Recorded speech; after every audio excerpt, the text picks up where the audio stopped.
So during this break, I decided to get my science and math on by doing some programming on a project. Uh, the project is inspired by something that I did at UVA when I was working there, and we were trying to find a way to keep people in a certain state of consciousness so people can go into what's called delta, beta, alpha. There are states of consciousness where your brain waves are at certain frequencies. And so we had written, or I had written, a program for UVA that took data coming in from an EEG machine. So it's coming in as basically wave forms and changing that into something that we could make musical sounds with. So as long as people stayed in a certain state, they heard this nice musical sound. If they went out of that state, then they lost the sound. So it was a kind of a way of being able to meditate and stay in a certain state of consciousness using sound waves and brain waves.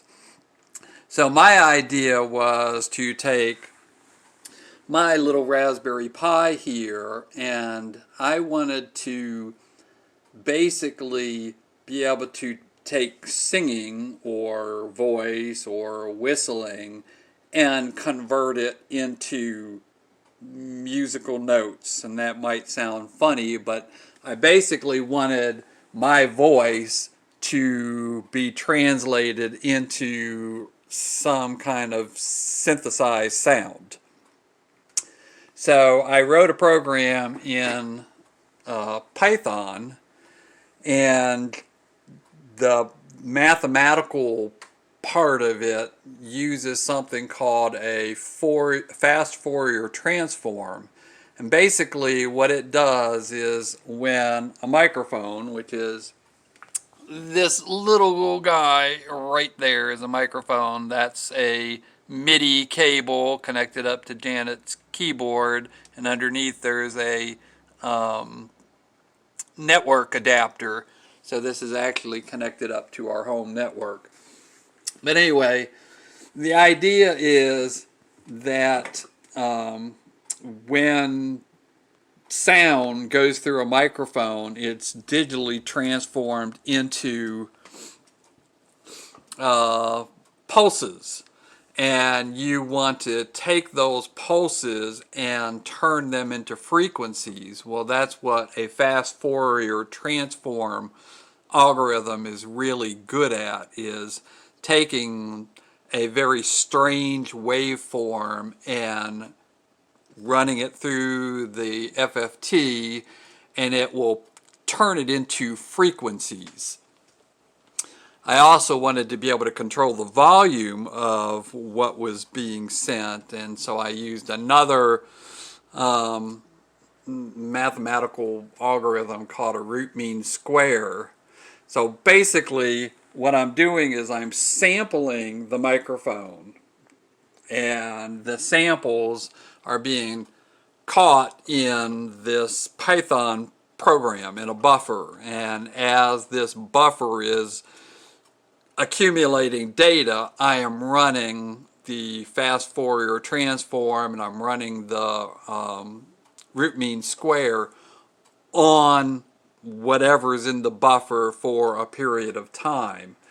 And then I get frequencies, and the frequencies I can then match up to MIDI notes or notes on a keyboard. You know, A on a keyboard, like A on a keyboard, has a frequency of 440 hertz. So I can match up what's coming in or coming out of the fast Fourier transform with MIDI notes, and so I can then send those notes when I get them from the Raspberry Pi after it's done its calculations to the keyboard through the Midi interface. And if it works well, you should hear my voice or whatever converted into sound. So I'm going to run the program here, and I've got it using what's called a program patch of 47, which is this kind of synthesized sound.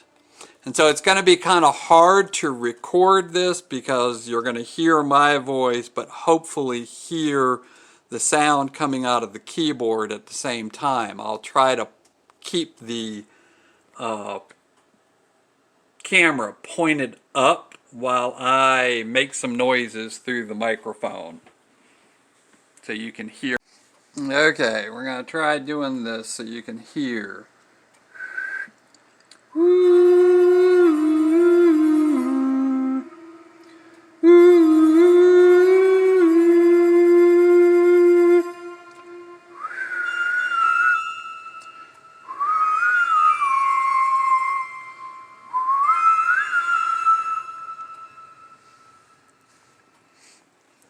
So if you can see on the screen, I've actually got it writing out what the MIDI note is, what the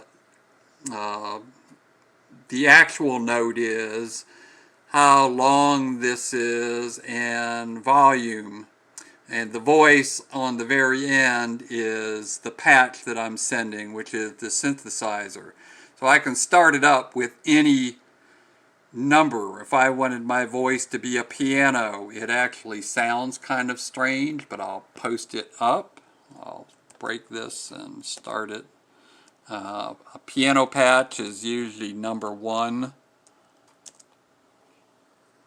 And so now I'm starting this piano patch, and I'll do the same thing with the microphone.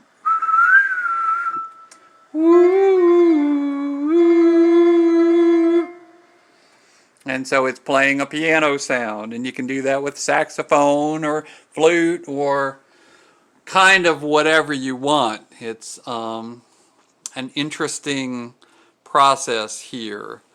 So that's about it. You can see as I'm talking, the notes are changing because the microphone's picking it up. A more sensitive mic would be better, but this is a first attempt at everything. So that is Frank Applin getting his science and math on during the coronavirus break.